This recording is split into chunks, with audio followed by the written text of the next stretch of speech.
seja muito bem-vindo ao nosso Tela Política. No episódio de hoje, nós seguimos com as entrevistas com os pré-candidatos ao governo do estado de São Paulo. Aqui comigo hoje, Elvis César, pré-candidato pelo PDT. Seja muito bem-vindo ao nosso Tela Política. Casagrande, eu agradeço a oportunidade, é uma grande honra e um prazer estar aqui contigo. O senhor tem no histórico político 2 mandatos enquanto prefeito de Santana de Parnaíba. É uma cidade relativamente de porte médio, com menos de 150 mil habitantes. A bagagem que o senhor acumulou numa cidade desse porte é o suficiente para conseguir administrar um estado do tamanho de São Paulo, com 645 municípios? Olha, Casagrande, eu acho que nenhuma bagagem é suficiente para São Paulo. São Paulo é o estado da América Latina, maior que a Argentina. Então não tem ninguém preparado absolutamente para dirigir São Paulo. Mas eu já fui 2 vezes presidente do Conselho de Desenvolvimento Metropolitano de São Paulo, que congrega as 39 cidades, inclusive a capital de São Paulo. E aí, com 23 milhões de pessoas, eu já experimentei um pouquinho o que é conduzir um grande aglomerado. Aliás, a 3ª maior mancha populacional do mundo, região metropolitana de São Paulo. O senhor pertencia, foi prefeito de uma cidade que pertence à região metropolitana. A gente está em São José do Rio Preto, que é uma das regiões metropolitanas mais novas do estado. Qual o olhar que o senhor teria para as regiões metropolitanas se eventualmente venha a ser eleito? O olhar tem que ser estratégico, Casagrande, em todos os parâmetros, mas sobretudo no desenvolvimento econômico aqui. Aqui nós precisamos adotar um diagnóstico próprio, um plano estratégico de desenvolvimento econômico na formação da mão de obra, na estruturação do sistema de saúde, na educação, mas sobretudo na segurança pública, para que a gente possa criar políticas públicas referenciadas para cada região, para cada local, no momento certo e na intensidade certa. Esse é o modo de administrar. A gente tem observado muito, não só nos grandes centros, como também no interior de São Paulo, o crescimento da população em situação de rua. A gente vê ali que não só, como na Cracolândia, por exemplo, que é uma questão ligada a uma dependência química, mas principalmente a falta de oportunidades, a crise provocada pela pandemia. Então nós vemos aí pessoas que até então não conseguiram pagar o aluguel e hoje estão nas ruas. E muitas das prefeituras não conseguem atender às necessidades dessa população que cresce tanto. De que forma o Estado pode colocar a mão sobre esse assunto e reverter um cenário como esse? É muito triste, Casagrande, a situação que nós estamos vivendo. O Estado de São Paulo cada vez mais rico e a população cada vez mais pobre. É uma situação degradante e que mostra a falta de gestão pública. O Estado passa de 2020 para 2021 com 29 bilhões de excesso de arrecadação. O Estado passa de 21 para 22 com 54 bilhões de arrecadação e pessoas dissolvendo nas ruas. Olha a situação do estado de São Paulo. A miséria cada vez aumentando. Mas como combater e como vou entregar a solução para isso enquanto governador de São Paulo? Primeiro lugar, uma frente de trabalho específica do combate à miséria. 200 mil colocações nos primeiros dias. Traz, dá dignidade, emprego, requalifica e reinsere no mercado de trabalho. Segundo ponto, estruturação para você, jovem. O jovem de São Paulo, sobretudo do ensino médio, você, o seu filho, o seu aluno, não tem oportunidade do primeiro emprego, Casagrande. Não tem uma política pública de primeiro emprego. Então nós vamos fazer aí, dar a oportunidade do estágio com 100 mil vagas nos primeiros dias e mais do que isso, formar o capital humano que falta no mundo aqui em São Paulo. Tecnologia, programação, copyright, todas as profissões que faltam, web designer, profissional, criador de games, tudo que falta no mundo, nós criaremos aqui em São Paulo. E vamos dar oportunidade para toda a garotada do ensino médio, sobretudo nas áreas que mais precisam. O senhor falou em 100 mil vagas para estagiários, 200 mil oportunidades para o mercado de trabalho. De onde virão esses números?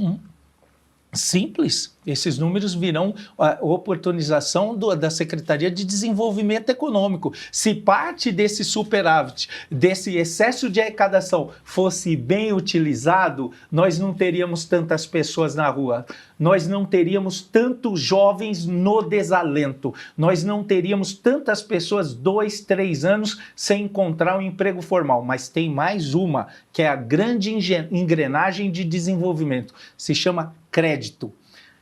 O Estado foi bem atuante, ou, aliás, muito atuante para fechar tudo. Foi com o princípio fundamental, salvar vidas, ótimo, mas para resgatar a economia foi muito mal, Casagrande. E você que quase quebrou, você que ficou fechado, você que teve que demitir funcionários, você que teve que pagar dívidas, você que não investiu e não gerou estoque. Qual foi o crédito? 2 unidades de instituições financeiras, Banco do Povo e Desenvolve SP, superávit, excesso de caixa e nada de crédito. Deixou a economia quebrar. Então, com essas 3 vertentes, eu, Elvis César, pré-candidato e futuro governador, farei o seguinte: a retomada com mais de 500 mil vagas de empregos, que é o primeiro emprego para a juventude, bolsa de estágio, frente de trabalho de combate à miséria. Tem gente na rua e o dinheiro está no caixa. Tem gente morrendo nas ruas no frio e o dinheiro no caixa. E o terceiro, crédito bom, dinheiro bom em quem produz, gerando renda, estabilização financeira e empregos, Casagrande. O senhor está falando de crédito, né? Até trouxe um levantamento aqui do Sebrae que 7 em cada 10 empreendedores paulistas tiveram que cortar gastos aí por conta da inflação. Essa conta não está fechando e não é de hoje. Mas de maneira prática, como que o senhor acha que é possível conseguir trazer esses empreendedores para a asa do Estado e falar, olha, pode contar com a gente que o Estado vai financiar? De onde viria esse dinheiro? Qual seria a melhor receita? Mas Casagrande não tem maneira mais prática. Está comprovada a falta de gestão.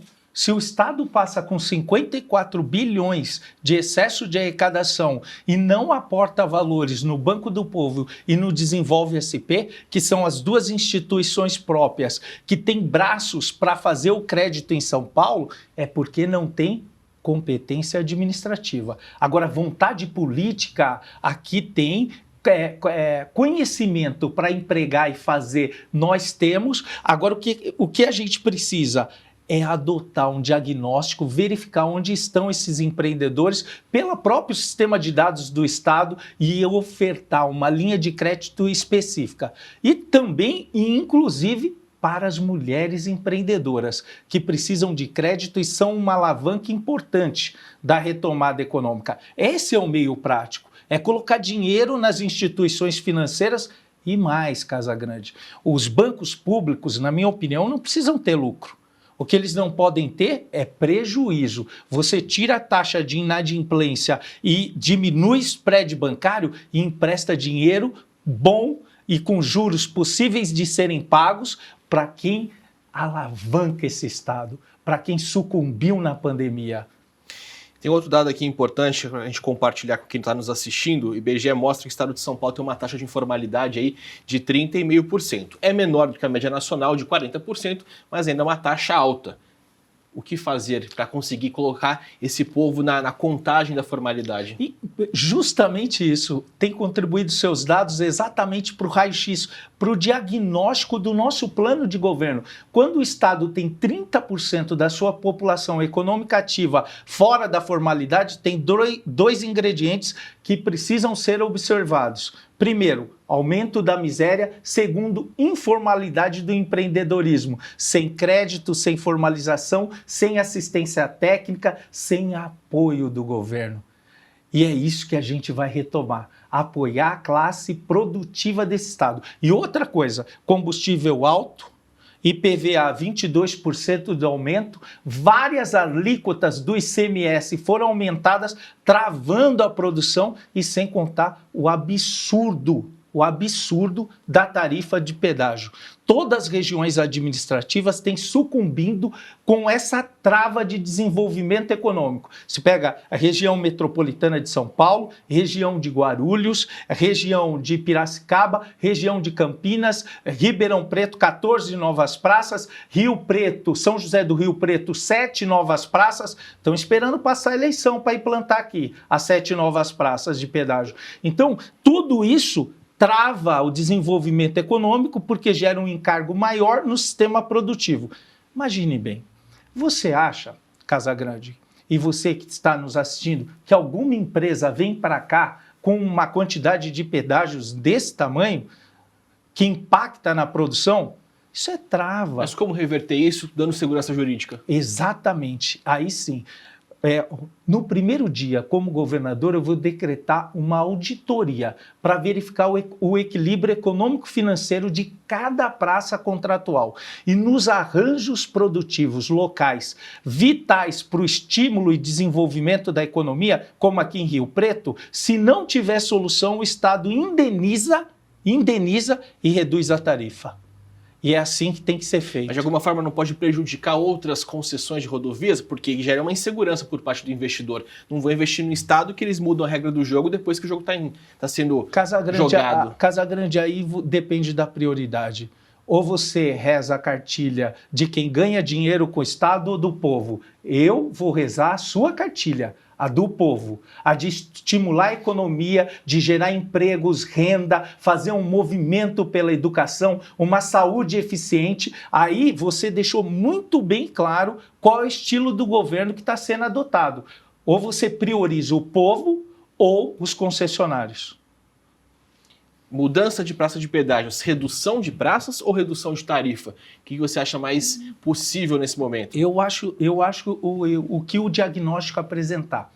O que a auditoria apresentar tem desequilíbrio econômico-financeiro, nós vamos reduzir. Não tem e inviabiliza a criação de empregos para Rio Preto, o Estado indeniza e abaixa a tarifa. Essa é a solução. Nós temos que apresentar uma solução para que a indústria daqui possa gerar empregos, para que a região, que é muito pujante, possa crescer mais. Com o crescimento, a gente precisa crescer em São Paulo no mínimo 5% ao ano. É o mínimo que se espera.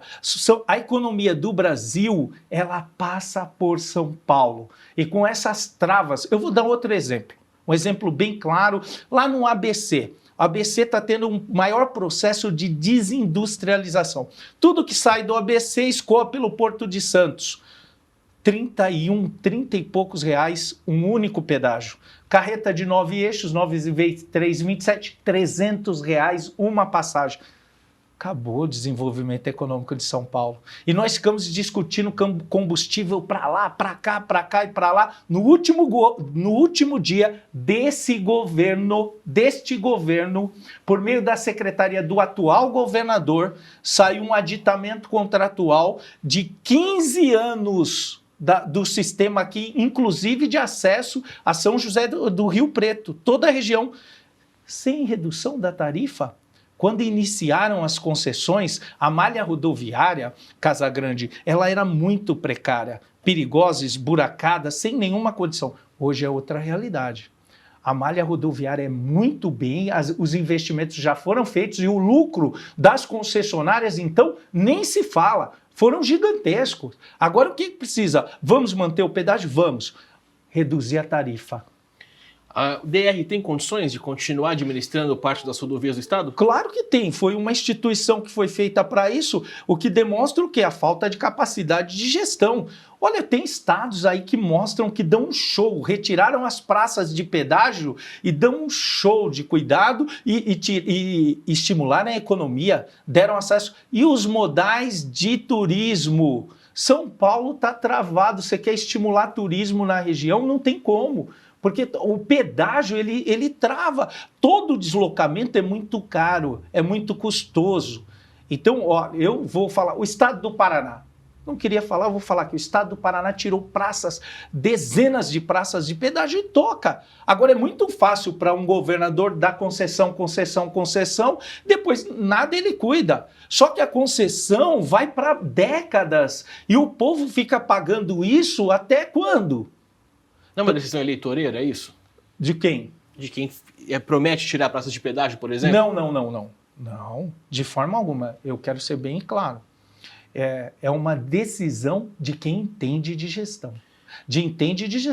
Porque se você sufoca o modal de desenvolvimento econômico com praças de pedágio, facilitando a gestão do governador, ele não tem mais que administrar, licitar, verificar, mas o preço está lá, que o pai de família, que o industrial, que o empresário, que o empreendedor não pode pagar, como que a gente pode continuar assim?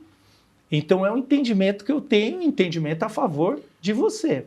O senhor tem sido muito crítico ao atual governador, que é do PSDB, partido que o senhor ficou por quase 2 décadas. Quer dizer, esse momento de falta de gestão que o senhor fala agora, o senhor esteve no partido durante todo o período, afinal estaria governado há quase 3 décadas pelo PSDB. Quer dizer, o senhor mudou de partido e mudou de entendimento, fazia essas mesmas críticas quando estava no Ninho Tucano? Eu acho que eu fazia pior, né? Quem está me assistindo aí sabe do que eu estou falando. Fazia críticas mais duras, mais contundentes e na frente dos governadores. E não conseguiu mudar? Não consegui e por isso estou no PDT. Por isso saí do partido, não fui ouvido, não fui utilizado.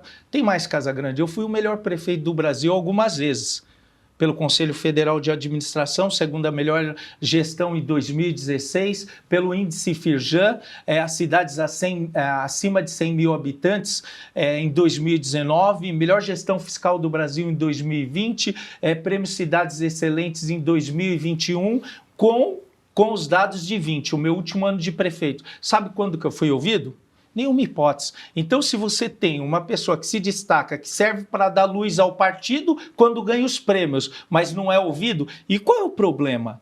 Qual é o problema do PSDB hoje? Distanciamento total de você, das dores da população. Esse distanciamento e a falta de ouvir o pulsar das ruas que fez esse partido de resultados minúsculos e que vai ter seríssimas dificuldades. A gente vê isso nas ruas, não é verdade? O senhor acha que isso agora não é um problema de agora, não é um problema de antes? Não é um problema desse mandato que foi agudo. Esse mandato foi um mandato que teve uma dificuldade muito maior. O senhor fala de João Dória. João Dória e Garcia, a mesma coisa. Quem criou a Secretaria de Governo? Secretaria de Governo foi para governar. Quem foi o CEO do Estado foi o atual governador. Eu era do partido, eu sei disso, eu conheço. Eu deixei de ser secretário do Estado para estar aqui e ser uma proposta nova para o governo do Estado de São Paulo, com posições contundentes, mas sempre coerentes, validadas, estudadas e que vão de encontro à população de São Paulo. Falando ainda dessa questão do cenário político, você é de um partido que ele é visto como centro, e foi para um partido mais à esquerda, como é o PDT. Uhum. Qual o momento que você mudou a chave de entendimento? Até porque a gente sabe que são visões de Brasil, visões de São Paulo de formas bem diferentes. O PSDB foi um partido criado socialista, de centro-esquerda. PSDB de nome, mas não de prática, né? Não foi de prática, por quê? Porque o PT empurrou ele para a direita. Esse foi o grande cenário. O PT é um partido de esquerda, pegou o PSDB e levou para cá. Agora, o que é? O que mais me importa? É discutir ideologia de 200 anos atrás ou fazer uma gestão de resultado? Ou se vamos discutir ideologia, se ser de centro-esquerda é ter uma educação de excelência, é o que eu fiz. A minha cidade, como prefeito, foi a segunda maior empregadora do estado de São Paulo. Se for cuidar do empresário, foi o que eu fiz. Se for ter uma saúde de eficiência, foi o que eu fiz. Aliás, tem um case que é case para o Brasil. É a cidade mais segura, segundo a Urban System, do estado de São Paulo e a segunda mais segura do Brasil. O que eu quero falar é o seguinte, que as políticas públicas que se tornaram referência para o estado de São Paulo, eu fiz da minha gestão. Então, essa política de resultado e de cuidar das pessoas está na minha essência de administração. Você tem batido muito no seu histórico em Santana de Parnaíba, mas o senhor não está figurando entre os 3 principais nas atuais pesquisas. Uhum. tem como crescer e atingir a vitória, como o senhor fala? E qual o caminho para isso? Essa aí, qual é a chave da vitória, né, Casagrande? Eu vou te contar aqui, olha, Ciro Gomes fez 11% dos votos válidos de São Paulo. Na última pesquisa, eu vou te mostrar o dado real. Na última pesquisa, na pesquisa espontânea, o governador do estado de São Paulo pontuou 3% na espontânea e eu pontuei 1%. E eles estão trabalhando há 2 anos na sua pré-candidatura à reeleição do governo do estado de São Paulo. E eu estou trabalhando há 2 meses. E se você gostou dessas propostas, me ajude a contagiar São Paulo. @ElvisCesarOficial. Quero falar um pouco sobre saúde, voltando um pouco da visão de São Paulo. Hoje o estado tem uma fila represada de cirurgias eletivas que passa de 500 mil de pacientes.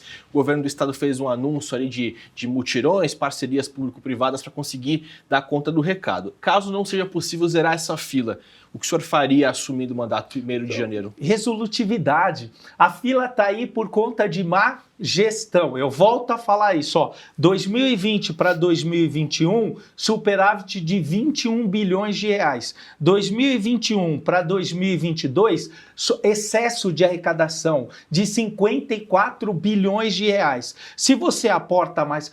São Paulo tem 120 hospitais, 100 deles são geridos por ONGs da saúde. Você muda o contrato para resolutividade ou aplica mais recursos. Você vai deixar, se tem dinheiro em caixa, você vai deixar a pessoa na fila para quê? Ponto 2. Se mesmo assim não conseguir, faz um mutirão e contrata leitos particulares. O hospital particular tem ociosidade. Então contrata e resolve, mas resolve, não deixa as pessoas esperarem na fila. A gente sabe que muitas cidades do interior de São Paulo dependem exclusivamente de hospitais filantrópicos ou de santas casas. E um problema que foi agravado, falta de recursos, foi agravado durante a pandemia. Se o senhor for eleito, que tipo de conduta ou que tipo de suporte, apoio, enfim, é possível dar para esses hospitais que são tão importantes para cidades pequenas? 3 coisas. Primeiro, diagnóstico, um diagnóstico para ver a qualidade de gestão, como estão sendo feita a gestão. Geralmente são boas porque quem não tem boa gestão está dissolvendo as Santa Casas, enfim, todos esses mudar a fundação, o que seja. Segunda coisa é verificar, assim, a situação o diagnóstico da precisão que está ali. Quais são? Dá para repatriar? Não dá? Dá para indenizar? Como vai ser isso? Terceira coisa é ver o orçamento socorrer. Porque se não socorrer as Santa Casas, o cidadão do interior de São Paulo vai ficar à míngua. E o Estado não pode virar as costas para você.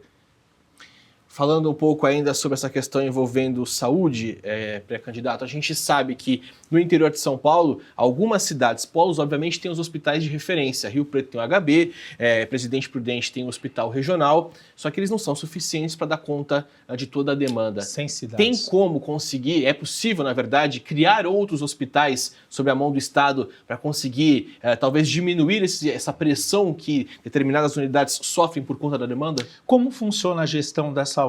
Por meio de um diagnóstico da demanda e orçamentário. E qual é o sistema que existe hoje, como você aplica a verba e maximiza o resultado. Ou seja, fazer mais com menos. É assim que gere a saúde e controle de BIs constantes. Como eu vou administrar a saúde do governo do Estado de São Paulo? O Estado de São Paulo ele está longe fisicamente de Rio Preto e longe também na questão da gestão. Agora, nós não. Vamos ter um controle de indicadores da saúde colado ao meu gabinete. Eu quero saber como que está todos os 100 municípios dessa região que são atendidos aqui. Eu quero saber qual é a demanda específica, o que mais atende, o que precisa ser feito, o que nós precisamos aportar a mais de recurso para socorrer a região. Aí sim, você vai ter uma gestão diária com BI, com acompanhamento e você vai ter a proximidade, mesmo distante,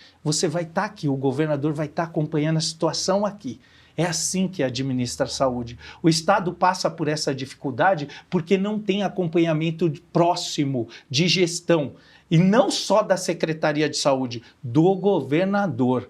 A saúde é fundamental para o cidadão e o governador precisa estar atento com isso. Eu fiz isso como prefeito, ganhei prêmio Saúde Conceito A na minha gestão pelo Tribunal de Contas do Estado. Então nós precisamos fazer isso, acompanhar por controle de indicadores passo a passo de todos os nossos hospitais. Se em 2018 Elvis César foi bolsonarista ou teve um apoio a Jair Bolsonaro, hoje está do lado do Ciro Gomes, que também disputou a última eleição. Elvis César virou a casaca no meio do caminho? De jeito nenhum. O que mudou aí então? Eu votei Casagrande por convicção. Convicção no primeiro turno de 2018. Votei no Geraldo Alckmin. 2018, segundo turno, votei por exceção. Então, eu votei no que era melhor para o país naquela situação. Agora, hoje, o quadro é totalmente diferente. Você acha que o senhor errou? Eu acho que o que apresenta hoje, não errei. O que era naquela situação era o que precisava ser feito no país. O país não poderia chancelar todas as mazelas que ocorreram, de forma alguma. Homens de princípios tiveram que tomar atitude votando por exceção. O que eu quero dizer são os resultados de hoje. Hoje falta comida na mesa do brasileiro. 15% das pessoas do estado de São Paulo estão com insegurança alimentar. 33% das pessoas do Brasil estão com insegurança alimentar. Casagrande, olha, gás, energia elétrica e água consomem R$500 de um salário mínimo de cerca de R$1.300.